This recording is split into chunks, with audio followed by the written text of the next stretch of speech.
Kamoro moro mantie jano mareltien en kinde makare ruoke makende maindi en juma nero marabich mabende watu kachiel karo kod commissioner mongere kaka commission of the Ombudsman. Odiochieng' makawuono karo tino makawuono wadwar rango weche mopogore mabende commissioneri mar Ombudsman timo achiel kachiel. Abro miyo wendo thuolo mosu nyisu nyinge kaeto abro dhi nyime kod twak otino makawuono. Arwaki e studio. Erokamano Jeff.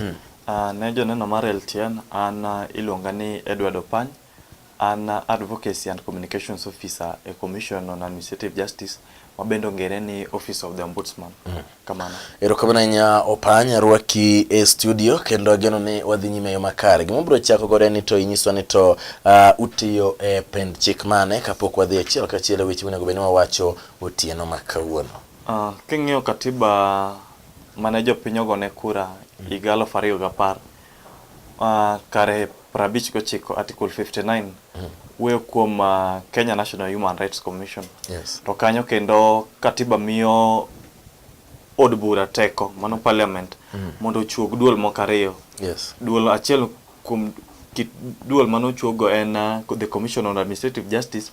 Wan tijwa ma chiko miyo en ni wabro wang'iyo kaka ichwalo ne jopiny tich e apise duto mek sirikal. Yes. Koro mano e pen chik momiyo wateko mar bedo kaka duol. Erokamano nya Opany gima wadwaro chako achiel kachiel otieno makawuono wadwaro ng'eyo ni to tiju en ang'o. Mokwongo wadwaro ng'eyo weche go mag advisory opinions and recommendations. Nyiswa ni weche mag advisory opinions gi kika achiel kod recommendations kata paro gin weche machalo nade. Wagologa paro kuom chik kantie gimoro mwaneno ni en gima bet tek matin to wambe wagolo pachwa. King'iyo juma manyokalo nino ka doho maduong' Constitutional Division of the High Court. Yes. Mane obedo gi judges abiriyo nowacho ni amendment manotim ne the Judicial Service Commission Act ne odhi contrary to chik, ne unconstitutional, null and void. Yes. To king'iyo dwe mar achiel tarik 5 higani ne wagolo chik mowacho ni teko joma no ondiko chik gima ne gineno mano kuongo en ni nitie institutions manyaka miteko. King'iyo the Judicial Service Commission nitie representatives mowuok kuonde mopogore. Iyudo ni Attorney General ma represent government ni kanyo, nitie jomoko mabe owuok from the judges gi institutions mopogore. Koro doho maduong' ne ogolo mana paro mane wagolo mokwongo kanyo. Nikech constitution wacho ni onego bedni ka Judicial Service Commission osebedo piny to gitero nying achiel ne president. To nying achiel ma gitero no nyiso ni president onge any other choice but to appoint ng'ama gitero. To king'iyo amendments manokelgo ne wacho ni onego bedni tero nying adek ne president. Koro mano nwang' neno ni ne bro kelo gik moko ma osebedo ndalo mokalo ni parliament kata mana president nyalo tiyo gi teko ne marach mar miyo ng'at mane seche moko ok owinjore. Koro ne wacho ni ng'at achiel mana kaka chik owacho no amendments go nok onego bedi to kendo mano gima bedo notimore nade dono chung'e kodwa. Kamano. Erokamano nya Opany awinjo ka ilaro na weche go mag advisory opinions ka achiel kod recommendations. Wanyalo ni chake lero mar ariyo mar training government officers kata chiwo tiegruok ne apisas mag apise mag sirikal maduong'. Wachiwo tiegruok ne jotich piny owacho mawuok e ministries, departments, national government kendo nyaka county government. Gima wadwaro en ni institutions gite obed gi uwezo maka nitie ng'ur ma jopiny nigo to gibedo gi gima luongo ni internal complaint mechanism maka ng'ur obiro to ginyalo timo e yo makare. Koro watiego gi mondo mi gibed jogo manyalo man gi capacity mar resolving complaints kata ng'ur ma jopiny okelo. Kamano. Erokamano nya mano yore miwacho ni umiyo gi tiegruok mondo ng'e ni ka okelnegi ywak to gin tiere kod ng'eyo moromo kata nyalo mar loso weche gi e yo makare. Koro wach nitiere ka mar adek mar shared role on constitutionalism. Maendi bende wadwani mondo ilerno maber ni to maendi en wach machalo nade kotene kod weche go mag pend chike. King'iyo chik maduong' nitie institutions mang'eny mane katiba okelo. To institutions go onego bed ni ng'iyo ni to ere kaka constitution obedo implemented ma onge migawo moro amora kata ng'ato ma timo gik moko ma chik ok oyiego. King'iyo adwa koni kes moro mane wabedo go mane orumo e doho maduong' mawacho ni ne wadwa ni court declare seat mar MP ma Embakasi East iluongo ni Honorable Ndirangu. Gima wacho en ni IEBC nokotiyo tije yo makare nikech wan kaka duol watero nega IEBC nying joma waparo ni okonego bed timoro nade okonego bed ni puodho mondo olar kombe opogore. To tok mano kata kane wasegolo paro no IEBC no dhi mbele mopuodhe tok chik nikech noyudo ka ne en gi case mano osemake no tiyo gi migape marach ndalo mane pod entie county council ma Nairobi. Koro ne koto yudo ni adier IEBC ne okotimo tije yo makare nikech ne ok gitimo investigation ma ginenango to issues mane wares gi bene gin issues matimore e yo makare. Koro yudo ni watemo matek kendo wang'iyo ni onge jatich piny owacho moro amora moketho chapter 6 of the constitution ma about integrity gi kit telo maber. Koro magi watemo kendo wang'iyo ni onge institution mar piny owacho moro amora kata government institution moro amora ma ketho chik. Egiriro ni seche moko watero nyaka jotich piny owacho moke court. Nitie instances mosetero cabinet secretaries to kata mana permanent secretaries kaka mochung ne internal security and coordination of government. Nitie okang' mane wasetere court kech kiti ka ng'ato timo gima ok odhi ma ok oluwo chik to wan kaka duol wan gi teko mar ng'iyo nang'o katiba mane jopiny okalo ma is the supreme law ong'iye yo makare. Kamano erokamano nya Edward jokela ro maber kendo wacho ni onge duol moro amora manego bed ni tiyo ma oingo pend chike ma pacho kae. Wacho ni supremacy of the constitution. Niso ni constitution kata katiba wan godo ema duong' ma onge ng'ata monego wach ni en above the law. Manyiso ni oingo pend chike mano kal kod oganda ma pacho kae. Ma india sene ka okelo tabu e kind jotelo bende opogore ka bende na kama ko nyiso ni oyo un bende nyakulo mana pend chike mano keti kod jopiny ma pacho kae. Agoni erokamano kalo kuom lero wach nero achiel kachiel wadwa dhi e weche go mag wadwa ng'e ni to weche mag loso weche mawuok kata dispute resolution. Wadwa ng'e ni to alternative measures mage ma un godo mar keto weche mondo bed makare kaka commission mar the Ombudsman. Jeff king'iyo nasewacho ni ochogo duol nigi katiba maduong' article 59 of the constitution. Kendo king'iyo Commission on Administrative Justice Act section 8F miyowa teko kaka duol mondo mi wabed joma nyalo timo gimoro ni thick. Wan gi alternative dispute resolution method. Wanyalo bedo dialogue, wanyalo bedo mediation, wanyalo bedo reconciliation. Iyudo ni seche moko ka kidienji kata migepe moko mek sirikal ariyo nigi ywaruok moro. Iyudo seche moko gigi rocho tich monego bed ni timo nang'o mitimo ne jopiny. Seche moko iyudo ni gigi nyalo kelo deko mar tich kendo king'iyo doho ma pacho ka sano miyo wateko kaka duol. Ni seche moko nitie cases moko magineno ni magi to dwa mana thick jogi nyaka riw wigi kata magi to jogi dwaro ni koro wang'i kaka wang'iyo ni to ere kaka wanyalo yudo a balance between kidienje ariyo gi kata ji ariyo gi mondo wane ni issue no bedo sorted e yo makare. Koro seche moko nitie cases ma doho osekelo nwa mang'eny. Giwacho ni koro magi nikech sama ji odhi e doho iyudo ga ni seche moko ji odhi e doho to ng'ato kia ni to process ni adwa ni omiyang'o. Koro ibro ni obro kawo ndalo mang'eny, okawo resources mang'eny nikech nyaka ochul lawyers. To wan ka jogi obiro mbele onge gino mwakawo nikech already wan gi lawyers be ok chulwa, watimo tijni nono maonge chudo mondo mi wang'i kata ni ka gin migepe ariyo mane nigi gwandruok matin issue no bedo sorted nikech sama gigi dhi mbele iyudo ni inyo ratiro mar jopiny mar tich maber.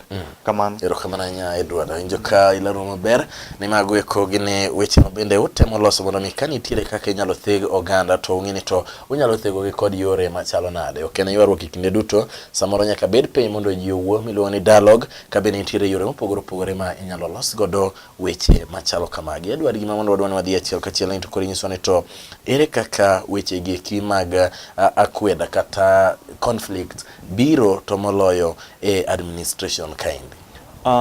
King'iyo sani katiba manyien nokelo two levels of government. One gi national government kendo one gi county government.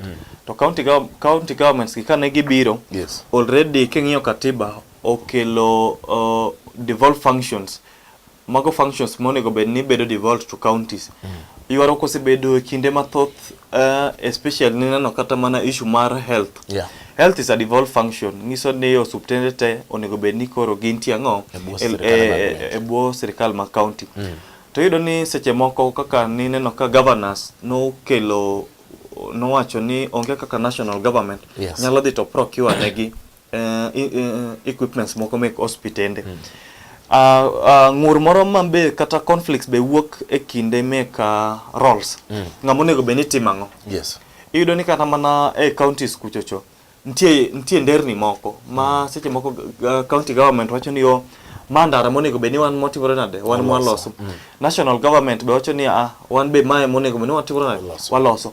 Seche moko bedo matek ne japiny ng'eyo ni to ka ndara ni okethore adhi awuogi ward rep. Yes. Tadhi wawuogi county to koso wawuogi national government. Mano be osebedo gimoro ma seche moko osebedo clear. Yeah. Iyudo ni seche moko be migepe ariyo mek serikal maduong' be seche moko winjruok ok bede. Nineno ka nitie conflict manosebedo e kind National Land Commission gi the Ministry of Lands. Ngamonego be ni timango, ngamonego be ni issue title, ngamonego be ni renew leases.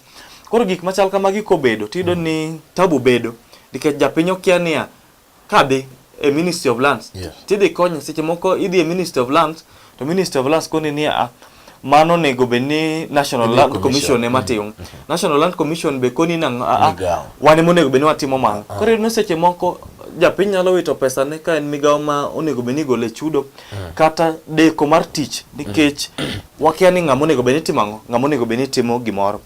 Iyudo ni nitie ndalo be mane National Assembly gi Senate dawe roles. Ma Senate wacho ni wan ma wan gi teko mar kalo ka bills osebedo passed National Assembly to wan ma wan gi teko. Mano ne wagole pachwa kendo ka ni ng'iyo gima ne doho wacho. Doho be nowacho mana gima ne watemo wacho. Nikech counties ok gin oko mar Kenya, gin within Kenya, gin within territory ma Kenya. Do ni winjo ko wacho ni so long as counties go are within the Kenyan territory, Senate nigi duol e ng'iyo nango, e ng'iyo bills mobedo passed kanyo. Koro gik machal kamago gin gik marocho tich nikech iyudo ni seche moko bill osebedo passed to en bill ma crucial. To iyudo ni koro Senate wacho ni bill no ka president ogoye sei kapok wang'iye to nyalo bedo ni koro chik moro timo ok oluwo yo makare. Koro magi gik mwang'iyo nikech gigi seche moko kotere do kawo jopiny pesa mang'eny nikech sama county awach ni otero national government e do to gibro dwaro lawyers. Iyudo ni cases go moko lawyer kotieko tich to dwaro kata mana 200 million.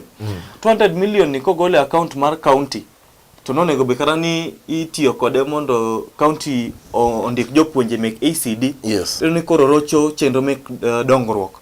Koro magi gik ma ok wadwa gimo miyo wacho ni wan kaka duol gi teko ma katiba miyowa gi kendo migawo mado ma pacho ka miyowa teko mondo mi wakel ji kanyakla wa discuss issues gi mondo mi wang'iya nang teko bedo yo maber maonge ng'at mowuok ni koro an feel ni migawo mar kata justice okotimore korka kora. Kamano. Erokamano nya Edward. Awinjo ka ne aneno ka wach mane luwe kanyo ne mana ranyisi mag ywaruok mosebede gi ta awinjo ka isewacho ranyisi gi wacho ni samoro sirikal maduong' gi sirikal mar gweng'o ko ng'ani to tich ng'amo nego be ni tiyo tich mane. Maindi manore ko wadhi mar examples ano ka isigolo examples kanyo okang'eyo kata ka in gi example moro ma idwa ni ichaki medi. King'iyo ne nitie king'iyo higa mar 2013 mano tok yiero. King'iyo Masai Mara National Park en park ma king'iyo tido ni ogolo pesa mang'eny ne osebedo kogolo pesa mang'eny ne serikal nikech is one of the tourist attraction mosebedo go.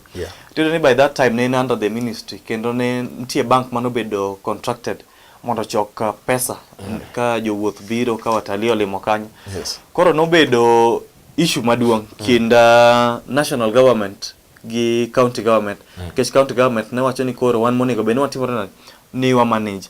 Iyudo ni issue no nodhi e court to kata wambe ne wabedo gi role mana wacho ni onego bed ni obedo solve amicably nikech serikal maduong' be en gi migawo monego tim egolo services moko ne jopiny to part of that money be seche moko timo dwarore koro ne obedo lweny matek to finally ne kwe obede ne winjruok obede masani county government ma Narok ema choko peste kanyo to nitie percentage ma koro nitie kaka koro gitimore nan giwinjore gi national government nikech ng'ene osuru mochoki nitie ma dong' e county gi ma dhi ne national government. Ndalo moro county ma Nyeri iyudo ni nitie system mar kaka students bedo selected madhi e national school to KCPE nobedo matek nikech jogi ne feel ni ne gibedo discriminated gi ministry koro ne en gima ne deko nikech ne gidwa gidhi e do to do ing'eni nigi processes gi koro nwaluongo jogi gi ministry to waketo gi piny to wacho ni mae kako nego beni timo nikech magi gimbe gi nyithi Kenya ka nitie national schools monego beni gedhiye to nego beni gimbe miyo gi mana namba matimore marom nikech ne giyudo ni nyithindo kalo mang'eny to miyo nafas e national school thin koro wacho ni onego beni obedo system ma onge jomoko ma feel ni wan koro wabedo discriminated gi system machal kamano koro mago moko kuom issues ma wase kele tek kamano ero kamana nya Edward winji maber no ka wadhi mapiyo thuolo bende dhi karumo gimana ni iso ni to ere kaka utemo timo duto manyalore mondo mi koko kik wuogi e kind sirikal maduong' kod sirikal mag gweng' nikech magi kisani sirikane mano godo ariyo motegno wan gi sirikal maduong' kod sirikane mag gweng' ginang'o gini mutimo kata musetimo mondo neni onge chochni e kind sirikande gi eki weche odhi nyime maber. Wan gi procedures adek mokwongo wan gi dialogue wan gi negotiation kasto gi reconciliation dialogue ineno ni koro ji ariyo man gi paro mopogore lakini iyudo ni biro yudo ni pach ng'ani nigi the strength e paro mang'ani golo koro kuseriwore to wacho ni koro ng'ani osegolo pache ng'ani bo osegolo pache koro uneno ni watimre nade watim nang'o koro watim kama koro mano dialogue kasto reconciliation iyudo seche moko gin ji ariyo ma ok nyal rado institution ni wacho ni wan kama kaka wadwa ni gini otim institution ni be dwaro ni wan kama kaka wadwa ni gini otim koro wakelo gi to wacho ni koro usewacho ng'ato osewacho kama koro wan kaka duol waneno ni kama e kotem gi e kaka timore e kaka bedo gino maber kamano ero kamana nya nyisane to ere kaka utemo mondo mi jogwe kuma bende ni e county oyudu maber accessibility in the counties ere kaka jok manie sirikane mag gwenge duto Turkana koja Chandre Nyanza Mombasa mondo mi giyud dual mar the ombudsman.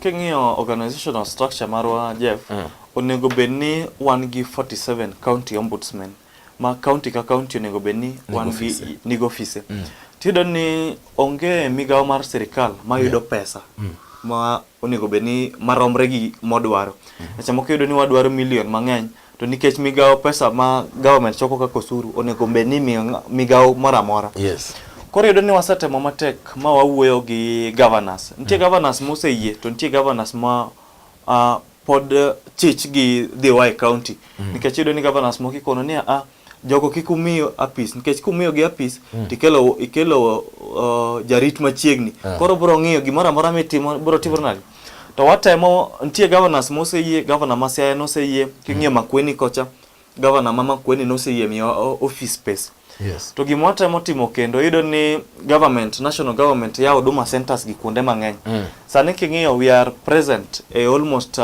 over 10 Huduma centers to nino ka serikal nowacho ni kachopo dwe mar 7 onego beni wan gi Huduma center e county ka county koro wakawo advantage nikech magi gik ma serikal otero machiegni mondo services odhi ne jopiny machiegni koro wakawo advantage me Huduma centers mantie mondo water officers wa to kata kamano ka serikal maduong' obiyo medo wa pesa ka parliament pass budget ma omiyo wa pesa maber wabro bedo kwa yao apise e county ka county mondo mi services obed machiegni kabisa na jopiny. Ero kamana nya Opany agoni rekomendo kuom chopo tino makawono mondo watwage weche gi kigi madware mondo itiego to nyisone to wach makelo ywaruok e kind duol mochung'e ta weche mag yiero IEBC kweth mobalo kod piny owacho kaachiel kod piny owacho maendi to un kaka jo ombudsman uneno ka odhi nade? Mana kaka iwinjo ka en wach mosebedo ni koro en debate matekre ne ng'eny to abro mana doke paro mar chik mane wagolo. Yes. Nikech wan kane wagolo paro mar chik ne wawacho ni king'iyo katiba manokal manyien, yiero mokwongo nonego bed dwe mar 8 higa 2012. To kane kes nodhi e doho nochoro yiero mobedo dwe mar 3 higa 2013. King'iyo term mar commissioners ni ka IEBC masani, biro rumo ka 3 months after election. Niso ni ka diponi wadhi e tielo mar 2 mar yiero, to wadhi bedo gi miluongo ni constitutional crisis. Wan ne wakwayo ni mondo mi kik wabed gi constitutional crisis. Inno ka Chief Justice Willy Mutunga o decide ni odhi e early retirement. Kendo ne wawacho ni nonego bed ni process mar yiero Chief Justice nonego bed ni osechakore dwe mar 1. Ma ka Mutunga ne wuok to ok wabed gi vacuum. Wabedo ni Mutunga wuok ka already wan gi ng'ato manoseyier mar bedo Chief Justice. Koro wan ne wacho ni nikech IEBC term ne korumo to parliament ok nyal extend term ne to by that time pero ka parliament no sebedo dissolved gi bedo jomohero Kenya to giwuogi to chulgi pesa gi. Wacho ni voluntary, let them live voluntary. Kasto chulgi pesa gi modong gi benefits gi mondo wabed gi commissioners mabro run election. Nikech ka gimedo bede a peace, wabro bedo gi gimilo ni constitutional crisis ka diponi wadoke tielo mar 2 mar yiero, kata ka diponi ng'ato yombo mokwongo e election to the Supreme Court, to Supreme Court wacho ni wadoke tielo machielo mar election. Koro ok wadon wabed gi constitutional crisis. Egimomiyo en wach makoro nego benim wan kaka jo Kenya migepe mopogore opogore, neno ka Law Society of Kenya, gine business community, institutions mopogore nyaka civil society osewuoye wachni. En wach monego beni koro wan kaka jopiny ji bedo piny to ji neno niya ere yo maber ma wanyalo timo gang'o, mwanyalo timo go wach IEBC ni mabe okwarocho ratiro mekang'o, ratiro meka IEBC commissioners. Kamano. Ero kamana nya Edward Agoni, ero kamano mokalo wadong kod chapters 2 mana chapter 6 kod chapter 7 kaeto wabro tieko wige nieri mar the Ombudsman. Agoni ero kamano mokalo kuom chopo tino makawuono odwa mar ka weche manyien kendo kane wadhi nyime kod kuku mar wach kabene ni watwake weche gweko mag apis mar the Ombudsman. Oriti nyaka wachako rum kendo juma manyien. Ne ande Mbaka.